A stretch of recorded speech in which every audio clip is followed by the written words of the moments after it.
Dolphin area দিয়ে আমরা যখনই যাই আমাদের সিফেরাররা এটা খুবই এনজয় করে, কারণ হচ্ছে যে জাহাজের চারপাশে ডলফিনগুলা জাম্প করে করে করে করে জাহাজের সাথে একটা চেজিং করে আর কি, জাহাজের সামনে চেজিং করতে করতে তারা সামনের দিকে অগ্রসর হয়। এটা কোনো কারণ না রে, জাস্ট ডলফিন তো আপনি জানেন যে এটা ওরা প্লে করতে সবসময় পছন্দ করে, সেই হিসেবেই তারা যখন একটা জাহাজ তাদের সামনে দিয়ে যাচ্ছে ওরা ওটা এটা প্লেইং জাস্ট একটা গ্রুপ চেজিং করতে থাকে, আবার সেই গ্রুপ সরে যায় আরেক গ্রুপ আসে সামনে দিয়ে, এভাবেই ডলফিনগুলো যায়। অন্যান্য মাছের তো এত স্পিড নাই। আসলে ইন্টারেকশনের ব্যাপারটা তো মানুষের সাথে ওদের নাই, ও তো জাহাজ দেখতেছে, ও তো এখানে মানুষের সাথে এখানে ইন্টারেকশনের কিছু নেই। এখানে দেখা যাচ্ছে যে জাহাজ একটা বড় মুভেবল জিনিস, ওটার সাথে চেজ করতেছে তারা দূরে সরে যাওয়ার পরিবর্তে সামনে দিয়ে চেজিং করে একটা রেসিং গেমের মতো করতেছে ডলফিন। এটা অ্যাকচুয়াল রিজন তো আমরা আসলে জানি না, তারা কি এটা তাদের মধ্যে কি ধরনের অনুভূতি সেটা তো আমাদের বোঝার আসলে ক্ষমতা নেই। বাট মানুষের সাথে ইন্টারেকশন তো আমরা বিভিন্ন অ্যাকোরিয়াম ওখানে আমরা দেখতে পাই, ওরা তো আর মানুষ দেখতেছে না, মানুষ তো উপরে জাহাজের। এটা একটি steel body, big steel body. জাহাজ হচ্ছে যে ন্যাচারাল ভিউ এনজয় করার জন্য বেস্ট প্রফেশন। প্রথমে সবচাইতে সুন্দর সেটা হচ্ছে যে সাগরের সাথে ল্যান্ডের যেই মিলে যাওয়া। আমরা যখন সাগর থেকে কোনো একটা দেশের ল্যান্ডের দিকে অ্যাপ্রোচ করি সেই ভিউটা হচ্ছে যে অসাম একটা ভিউ। তারপরে আইল্যান্ড পোর্টগুলা, যেগুলা আইল্যান্ডের মাঝ দিয়ে আমাদের জাহাজের যে রুটগুলা, সেগুলোতে আপনারা জানেন অনেক হলিউড মুভিও হয় সেই আইল্যান্ডগুলোতে, ওগুলা আমরা জাহাজ থেকে সবচাইতে বেশি উপভোগ করতে পারি। এরপরে যদি আমরা মেরিন লাইফ সম্পর্কে আমরা বলি, সেটা হচ্ছে যে আপনার এখানে ডলফিন আছে, তারপরে সিগালগুলা আছে, তিমি আছে, এগুলা আমরা ন্যাচারাল দেখতে পারি। আর ওস্ট পার্ট তো সিতে অনেক কিছুই আছে। আর হচ্ছে যে এখানে আমরা তিমি মাছ আশেপাশে আমরা দেখতে পাই, একটু 100 মিটার 200 মিটার দূরে আমরা দেখতে পাই। যেমন হচ্ছে যে নিউ ইয়র্ক অথবা ইউএস এর কিছু কিছু পোর্ট অ্যাপ্রোচে আমরা যেন তিমি মাছের কোনো ক্ষতি না হয় সেজন্য আমরা আমাদের জাহাজের স্পিড রিডাকশন করি 8 to 10 নটস এরকম। তিমি মাছ কখনো জেনারেলি আসে না, তারপরও অনেক সময় তিমি মাছ আমাদের জাহাজের স্পিডের দ্বারা ক্ষতিগ্রস্ত হওয়ার সম্ভাবনা আছে অনেক বেশি। ডলফিনের ক্ষতিগ্রস্ত হওয়ার কোনো সুযোগ নেই, ওর স্পিড আমাদের চাইতে বেশি।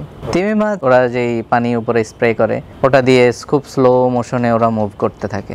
ওরা শান্ত একটা প্রাণী, আপনি জানেন তিমি মাছ। পুরা তিমি মাছটা আপনার জেনারেলি দেখা যায় না জাহাজ থেকে। ওই পুরা তিমি মাছ আমরা যেটা দেখে পাই ইউএস কোস্ট গার্ডে, অনেক সময় ইউএস কোস্টে যখন আমরা যাই তখন হয়তো বা ফুল তিমি মাছ জাম্পিং কন্ডিশনে দেখা যেতে পারে, বাট জেনারেলি ওটা ভেরি রেয়ার। তিমি মাছ তো আপনি জানেন তিমি মাছের লেন্থ ইটস বিশাল, ভেরি বিগ।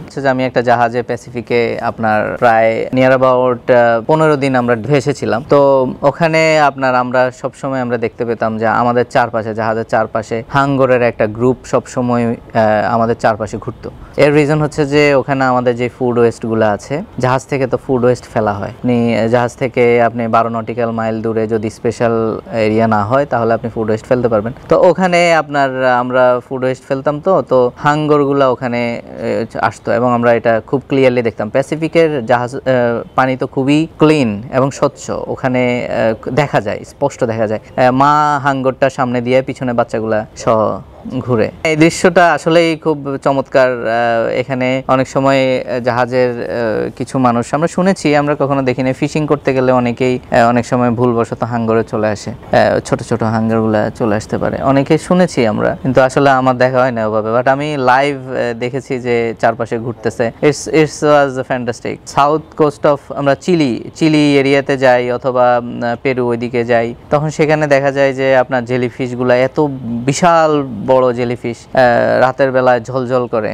এই জিনিসগুলো হচ্ছে যে ফ্যান্টাস্টিক একটা, মানে আমরা এনজয় করি এটা। যে এটা আমাদের প্রফেশন ছাড়া আসলে আমার মনে হয় এটা very rare people can enjoy this type of experience. ডলফিনকে আমরা সবসময় এটাই দেখতে পাই যে ডলফিন আপনার চেজিং করতেছে, আমাদের চারপাশে চেজিং করতেছে, লাভ দিচ্ছে। তারপরে আপনার আমরা ওটাও দেখি, ফ্লাইং ফিশ অনেক সময় ফ্লাই করে করে আমাদের জাহাজ পর্যন্ত উঠে যায় ফ্লাইং ফিশগুলা। ওয়েদার যখন খারাপ থাকে ম্যাক্সিমাম টাইমে ফ্লাইং ফিশগুলা, কিছু ফ্লাইং ফিশ জাহাজের উপরে চলে আসে, ফ্লাই করতে গিয়ে জাহাজ ওটা পরে মরে যায়। আমরা যখন ওয়েদার নর্মাল হয়ে যায় তখন আমরা ওটা দেখি। ন্যাচারাল জগতে আমরা আসলে সবসময় দেখতে পাই, যে কোনো পোর্ট থেকে আমরা বের হইলে তখন আমরা এক ঝাঁক পাখি দেখতে পাই, যেটা জাহাজের মাস্টের মধ্যে বসে থাকে এক ঝাঁক পাখি।